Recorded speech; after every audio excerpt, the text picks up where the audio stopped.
और आइए अब आपको दिखाते हैं तवांग की रियलिटी रिपोर्ट। जहां चीन से झड़प हुई वहां पर जी न्यूज सबसे पहले पहुंचा है। इस वक्त की अहम खबर आपको बता रहे हैं। जहां चीन के साथ भारत के सैनिकों की झड़प हुई है वहां सबसे पहले अगर कोई चैनल पहुंचा है तो वो जी न्यूज है। और जी न्यूज की टीम वहां पर पहुंच चुकी है जहां पर झड़प हुई। तस्वीरें आपको यांगसे की दिखा रहे हैं। इसी जगह पर झड़प हुई है। यांगसे क्षेत्र में ही झड़प हुई चीन और भारत की। दोनों देशों के सैनिक आमने सामने आए और आमने सामने की इस लड़ाई में, इस झड़प में दोनों ही तरफ के सैनिक जो है वो चोटिल हुए हैं।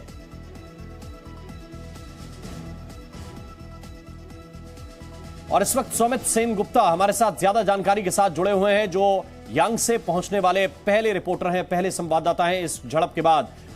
इस वक्त की स्थिति क्या है जरा बताइए सौमित। और जिस जगह पर कृषि से हर दिन, हर महीने, हर साल, इतना ही नहीं आपके रिटायरमेंट के लिए भी पैसे कमाना है, फिर देरी किस बात की। फ्रीडम ऐप को अब भी डाउनलोड कीजिए। इस वक्त आप मौजूद हैं, वहां तक पहुंचना कितना मुश्किल रहा?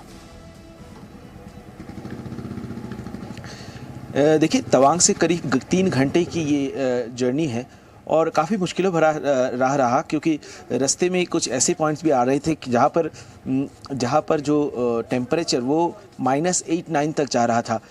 यांगसे के आसपास का टेम्परेचर करीब -2 के आसपास था। तो आप समझ सकते हो कि कितना कठिन परिस्थिति है। और यहाँ पर हम जब पहुँचे तो आसपास में हम दर्शकों को ये बता दें कि देश की आंतरिक सुरक्षा के लिए हम एग्जैक्ट लोकेशन हमारा नहीं बताया है। हमने जो वहाँ से रिपोर्ट भी दर्शकों को दिखाया, एग्जैक्ट लोकेशन हम नहीं बताएंगे कि, और आर्मी का जो मूवमेंट और डिप्लॉयमेंट है वो भी हम नहीं बताएंगे। अभी जो बताया जा रहा है, अभी फिर से वो स्टेटस को मेंटेन हो रहा है कि ताकि जो चाइना की तरफ से जो घुसपैठ की कोशिश हो रहा था उसे तो रोक लिया गया। अभी यहाँ पर आर्म फोर्सेस डिप्लॉयड है, भारी मात्रा में है, लेकिन कितना है, कहाँ पर है, ये हम डिस्क्लोज नहीं करेंगे। हम आपको इस वक्त हम जहाँ पे खड़े हैं, हम तवांग सेक्टर में ही है। आप देख सकते हैं कि यहाँ का वेदर भी काफ़ी ख़राब हो रहा है और बर्फ़बारी भी हो रही है। कल से कई जगह पे बर्फ़बारी भी हुई है। और यहाँ का जो स्थिति है, ये स्थिति में, ऐसी स्थिति में सीमा में सुरक्षा देना काफ़ी कठिन है। लेकिन ऐसे ही एक्लिमेटाइज करते करते इतनी ऊंचाई तक, करीब 15,000 से भी ज़्यादा, 15,000 फीट से भी ज़्यादा ऊंचाई पर हमारे सेना यहाँ पर तैनात है अभी भी। और यहाँ पर हम आपको बता दें, ये यांगसे जहाँ पर ये घटना घटी है, इसके पास में एक होली वाटरफॉल जो 108 झरने हैं, जिसे जो बौद्ध धर्म को मानने वाले हैं वो पवित्र मानते हैं। पिछले कुछ सालों से यहाँ पर बौद्ध धर्म के जो लोग हैं वो यहाँ पे ज़्यादा आते जाते हैं। और जो सूत्रों से पता चल रहा है कि चाइना की तरफ से इसे सही नज़रिए से नहीं देखा जा रहा था, और शायद उनका यही इसी की तरफ लक्ष्य था कि इस होली स्प्रिंग को वो कैप्चर कर ले। लेकिन भारतीय सेना उन्हें रोक लिया, उन्हें धकेल के पीछे हटा दिया। बिल्कुल, तो ये तस्वीरें आपके जरिए हम देख रहे हैं, बहुत महत्वपूर्ण है। और ये भी आपने बिल्कुल ठीक बताया कि धार्मिक लिहाज से बौद्ध जो हैं वो इस क्षेत्र को बहुत ही पवित्र मानते हैं। 108 झरने हैं, बहुत ही खूबसूरत ये क्षेत्र है। और इसीलिए शायद चीन की नजर भी इस क्षेत्र पर रहती है, क्योंकि उनके लिहाज से भी, उनके यहां जो धर्मावलंबी हैं वो भी इस क्षेत्र को पवित्र मानते हैं। और वो भी यहां पर, अब देखिए ये दूसरी तस्वीरें जो इस वक्त आपको दिखा रहे हैं, चीन के खिलाफ भारत में गुस्सा है और अलग अलग जगहों पर चीन के खिलाफ प्रदर्शन भी किया जा रहा है। ये तस्वीर भी इस वक्त आपको दिखा रहे हैं। ये तस्वीर जो है वो धर्मशाला की है, जहां पर भारत का झंडा लेकर लोग प्रदर्शन कर रहे हैं। और ये देखिए तख्तियां भी लिखी हुई हैं, वीर सैनिकों का बलिदान कभी नहीं भूलेगा हिंदुस्तान। हालांकि तवांग में जो झड़प हुई है उसमें कुछ सैनिक जख्मी जरूर हुए हैं और दोनों ओर के जो सैनिक हैं वो जख्मी हुए हैं। इस तरह की जानकारी रक्षा मंत्री राजनाथ सिंह ने विस्तार से सदन के अंदर दी थी। लेकिन इन सब के बीच ये जो तस्वीरें हैं ये लोगों के गुस्से की तस्वीरें हैं। और लोग देखिए ये लिख रहे हैं, स्टॉप डिस्ट्रॉइंग अरुणाचल प्रदेश। अरुणाचल प्रदेश में जो एक तरह से घुसने की कोशिश चीन के जवानों की तरफ से की गई थी, चीन की सेना की तरफ से की गई थी, उसका मुंहतोड़ जवाब न केवल सेना ने दिया है बल्कि भारत के लोग भी सेना के साथ मजबूती के साथ खड़े हुए हैं। और इन सब के बीच आपको ये हम दिखा रहे हैं तवांग के यांगसे की कुछ एक्सक्लूसिव तस्वीरें।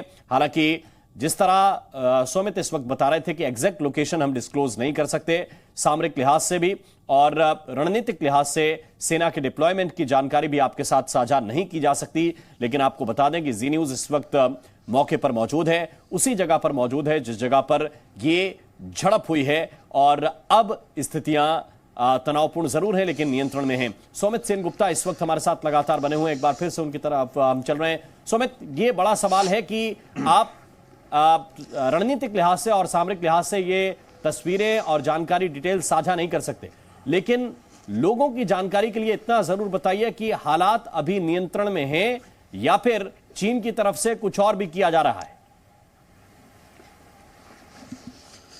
देखिए, हालात अभी नियंत्रण में है क्योंकि जो बताया जा रहा है कि भारत सरकार की तरफ से भारतीय सेना उनको ढकेल के पीछे हटा दिया गया है। और ये जो मैं बता रहा था होली स्प्रिंग के बारे में, इस होली स्प्रिंग को शायद वो होली स्प्रिंग को कैप्चर भी करना चाहता है, इसीलिए वो यहाँ पर आगे बढ़ रहे थे। और ये जो जगह है, ये जगह यांगस्टे, ये जगह नो मैंस लैंड में आता है। हम यहाँ पे जहाँ पे खड़े हैं हम आपको दिखाएंगे क्योंकि वहाँ पे नेटवर्क, मोबाइल नेटवर्क नहीं है। थोड़े से हम तवांग की तरफ आए हैं, तवांग टाउन सिटी की तरफ आए हैं क्योंकि वहाँ पे मोबाइल नेटवर्क नहीं है और इसीलिए ऐसे ही जो स्थिति बनी हुई है। एक तो यहाँ इससे आगे ये जो हिस्सा आप देख रहे हैं, ये पहाड़ नो मैंस लैंड है। इसी पहाड़ों के बीच से मैकमोहन लाइन गुजरती है जो 1914 में ब्रिटिश सरकार ने तिब्बत के साथ समझौते के अनुसार मैकमोहन लाइन भारत और तिब्बत के बीच में बॉर्डर बनाया गया था। ये अनफेंस्ड बॉर्डर है और ये अनफेंस्ड बॉर्डर को फिर बाद में चीन ने तिब्बत को कैप्चर किया और चीन इस अनफेंस्ड बॉर्डर को नहीं मानती है और अरुणाचल को चीन कब्जा करने की कोशिश में लगे हुए हैं। लेकिन भारतीय सेना कोशिश है और इसको भारतीय सेना नाकाम किए हुए है और इसीलिए बहादुर जवानों के साथ पूरा देश खड़ा हुआ है। कृषि से हर दिन, हर महीने, हर साल, इतना ही नहीं आपके रिटायरमेंट के लिए भी पैसे कमाना है, फिर देरी किस बात की। फ्रीडम ऐप को अब भी डाउनलोड कीजिए।